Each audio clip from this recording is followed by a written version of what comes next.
Salam alaikum la famille, j'espère que vous allez bien. Alors la bienvenue sur cette chaîne YouTube et bienvenue dans cette nouvelle vidéo puisque ça va faire maintenant 5 ans. Ça va faire 3-4 ans que j'ai pas mis de vidéos sur YouTube. Et aujourd'hui, je décide d'en parler et de vous dire pourquoi. Ça fait très longtemps que je vois sur YouTube. Parce que vous me connaissez. YouTube, j'ai commencé YouTube bien avant d'aller sur... On va en parler, on va discuter de tous ces points-là. Avant de commencer, si tu es nouveau sur cette chaîne ou nouvelle, n'hésite pas à t'abonner. Mais aussi, de base, n'oubliez d'activer la cloche de notification pour ne plus rater les vidéos. Puisque là, je crois que je suis devenu aîné. Hein. Je crois que quand même, j'ai grandi. On va en discuter. Qu'est-ce qui s'est passé depuis la dernière vidéo que j'ai postée sur YouTube? Ce qui s'est passé, c'est une très longue histoire et une expérience incroyable et je vais partager avec qui? Avec vous, mesdames et messieurs. Comment annoncer ça? Comment dire ça? En fait, j'ai percé sur TikTok. C'est la manière la plus simple. Qu'est-ce qui s'est passé? Un matin, je me réveille. Je suis fan de vidéos, comme vous le savez. On a commencé avec vous depuis 2018 sur YouTube. Et voilà, maintenant, il y a TikTok. C'est un monde que je ne maîtrisais pas. Mais, vu que j'avais des notions de danse, on a fait des danses.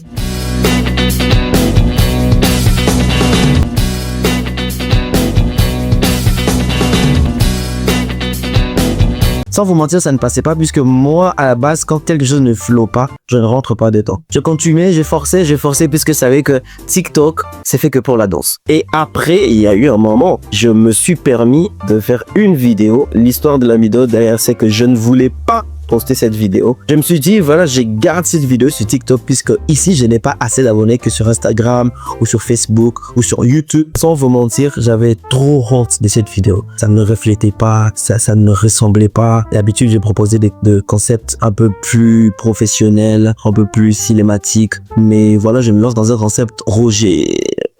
Et à 21h comme d'habitude, je m'endors tranquille, je poste la vidéo, rien ne s'est passé, il n'y a pas de réaction. Et soudain, j'ai envie de faire pipi. Tout de suite, la pompe est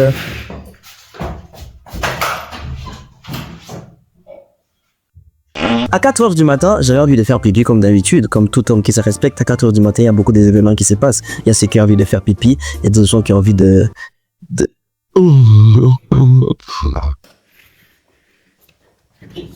À 4h du matin, je me réveille, je check mon téléphone. Mon téléphone allait exploser. J'ai une notification de commentaires. Je suis passé de 16 abonnés sur TikTok à 1050 abonnés. Je vais jamais oublier ces jours-là. Du coup, directement, j'ai pris ça pour une opportunité. J'ai pas lâché, j'ai enchaîné avec des vidéos. Et vous avez été nombreux pour ceux qui viennent de TikTok, Instagram, Facebook. Vous avez été nombreux, vous avez répondu présent. Et j'ai lâché carrément YouTube. Je me suis retrouvé dans un autre monde, l'univers de la création de contenu, l'univers d'un influenceur, l'univers d'une star. Je savais absolument rien du tout comment ça se passait, s'il fallait faire de mails, s'il fallait faire de placements de produits, je ne sais pas s'il fallait chercher un manager, un producteur, s'il fallait me lancer dans des spectacles.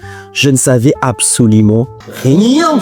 Alors j'ai trouvé quelques amis qui m'ont vraiment aidé, qui m'ont soutenu, qui m'ont pas lâché, parce qu'ils savent d'où je viens, ils savent comment j'ai commencé, ils savent mes ambitions, ma vision. C'est ainsi que j'ai enchaîné avec de prestations, j'ai enchaîné avec de placements de produits, j'ai enchaîné avec de publicités.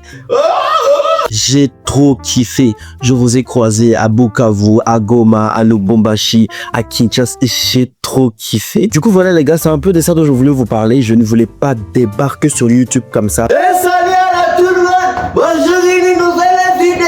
Non, je voulais vous briefer, savoir où j'étais, ce que je faisais. Et le plus important, la chose peut-être que j'ai pu oublier de préciser. Je suis maintenant un papa. Ça va faire 2 ans maintenant que j'ai une fille incroyable, elle est trop belle, elle est trop mignonne. Je ne saurais pas vous exprimer vraiment ce que je ressens d'être maintenant père, d'avoir une fille qui me ressemble, qui veut devenir comme moi, qui veut imiter ce que je fais tout le temps. Mais c'est une expérience incroyable, une expérience que peut-être certains repoussent, certains craignent, certains se disent non, peut-être c'est de la merde, c'est un peu chiant. Mais sincèrement, avoir une fille ou un enfant, c'est une nouvelle expérience pour moi. Elle est incroyable. J'apprends beaucoup de choses. Et le plus important, j'apprends beaucoup d'elle. Et je suis sûr et certain que tous les papas nouveaux dans les games ou anciens dans les games sont d'accord avec moi. Ce n'est qu'une expérience à expérimenter et pas une expérience à raconter. Mais c'est simplement une expérience incroyable. Et si c'était à refaire, je me réveillerais toujours à 4 heures pour Merci d'avoir suivi cette vidéo les gars, si elle vous a plu, n'hésitez pas de vous abonner, de mettre un pouce bleu, bref, de liker, de commenter, mais aussi de partager cette vidéo et dire aux autres que je suis trop. Mais Michael, j'étais pas obligé de frapper comme ça, mec. T'es pas obligé de frapper comme ça dans des vidéos. Alors je vous dis à la prochaine, même jour, même heure.